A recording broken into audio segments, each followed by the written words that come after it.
Well, alam niyo naman, sinabi na sa atin ng impormante natin na bukod sa pagtatanggal kay VP Sara as a candidate, nandyan din yung charter change para maudlot ang eleksyon sa 2028. Ngayon, meron ng isang political observer na nagsabi na nagpulong-pulong summer dyan malapit sa Manila Bay na napag-usapan na nga ang charter change through Constituent Assembly. Ang ibig sabihin po niyan, ang Kamara at ang Senado sabay ang magpipresenta sa taong bayan ng mga proposed amendments at kapalit ng pagbubuwag ng presidential system, ang kapalit niyan para sa mga congressman at senatong ay term extension. 3 years para sa mga miyembro ng senador at ganoon din 3 years sa mga miyembro ng Congress House.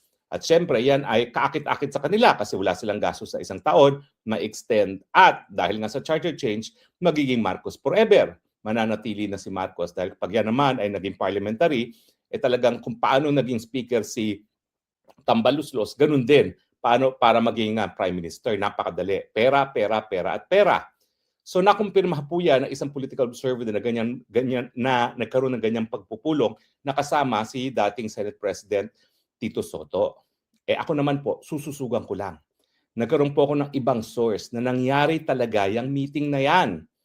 Na nag-meeting-meeting sila para nga pag-usapan ng Speaker of the House, Bogie D, at dating Senate President, Tito Soto, na talaga mag-charter change through Constituent Assembly.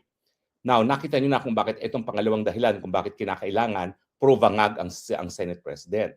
Kasi hindi sila po pwedeng tumawag ng Constituent Assembly kapag ang Senate President at ang House Speaker ay hindi nagkakaisa na i-convene ng Kongreso bilang isang Constituent Assembly. Nakita niyo yon? Kung hindi provangag ang Senate President, hindi siya papayag na ma-convene as Constituent Assembly ang Kongreso at ang Senado in joint session.